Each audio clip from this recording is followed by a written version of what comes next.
Hey guys, and welcome back to another video.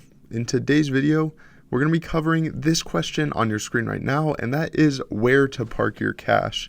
In particular, we're going to be talking about one specific option that you have, but you can see that there is a lot of things to think of when choosing between the various options that do exist on the market.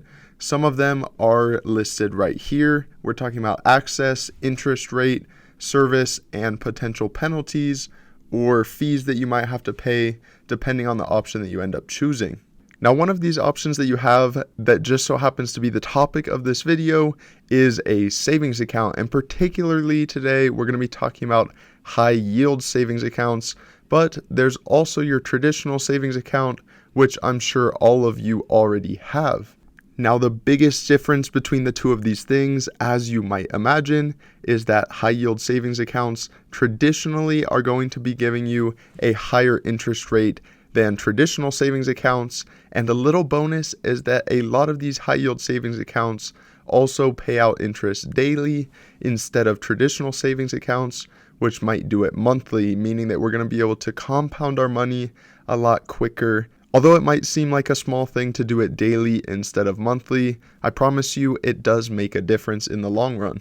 Now, if you're wondering just how much of a difference it actually makes to do a high yield savings account versus just a normal savings account, you can see right here that the national average for savings accounts in terms of interest is going to be just over 0.5% per year. You might have seen on the previous screen, and we're going to talk about some particular high yield savings accounts that you could look into, but those can go well over 5%. Now, that number that I just shared with you of 0.57% per year includes all types of savings accounts. That's an average for all of them, with the high yield and the traditional savings accounts included. So you can see just how much of a difference it actually makes with this chart right here, showing anything above this 4.3% is going to be your high yield savings accounts, and anything below is your normal savings accounts. These numbers of 0.01% mean that you're virtually getting zero interest on your money. Just to give you an actual idea of what that means if we parked $100,000 into that savings account for a year, which is a large chunk of money, they would pay us about $10 in interest. Now, another important thing to note when talking about a high yield savings account compared to, say, something like a CD is the fact that you are able to withdraw your money before the end of a term, which you would have with a CD, with zero penalty. Obviously, when you withdraw money from a CD early, you're going to have to pay some sort of fee. So when it comes to things like emergencies that might arise that make you need the money a little bit earlier than you might have expected, a high yield savings account is going to provide a huge benefit when it comes to that sort of situation. One more important thing to note is the fact that almost all high yield savings accounts only come with banks where you have to do your banking online. This makes sense because one of the reasons that they can offer such fantastic rates is the fact that they have lower overhead costs because they don't actually have physical banks that they're having to take care of and pay the expenses for. Now, to give you an idea of just how high these APYs can get, here is a list of some of the highest being offered right now. This first account is actually a little different. It says it's a cash management account, which is not quite a high yield savings, but going down to the second one with My Banking Direct, they're offering 5.35% per year with only a $500 minimum.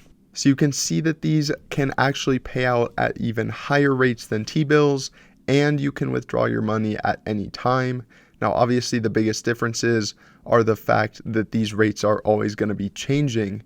So you're not locked in to, say, a 1-year T-bill or even a 6-month T-bill. They can change these at any point.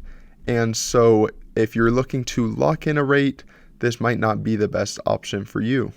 Also, I sort of hinted at the fact that there are account minimums. With that account, it's only $500, which is not a super big deal.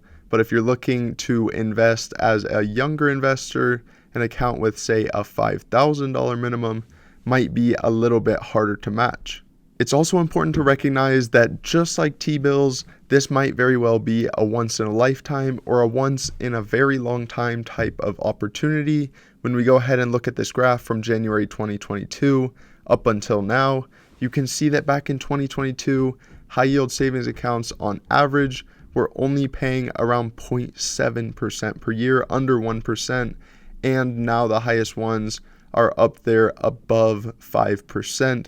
That is a huge difference and something to definitely take a look at and consider taking advantage of.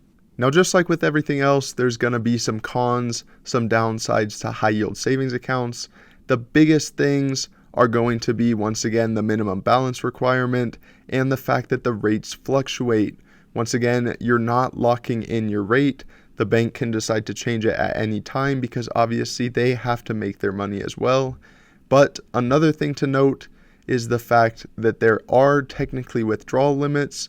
Now, this is something that was sort of taken away with COVID and they haven't reinstated it. However, at any point, they could decide to reinforce the 6 monthly withdrawal limit. And if you want to withdraw more than 6 times per month, they can charge you a fee. I hope you went on to enjoy today's video and learn something new about this alternative for things such as T-bills. Now, if you have any more questions, leave them down in the comment section down below. And while you're down there, subscribe so you don't miss any more videos. But other than that, we'll see you in the next one.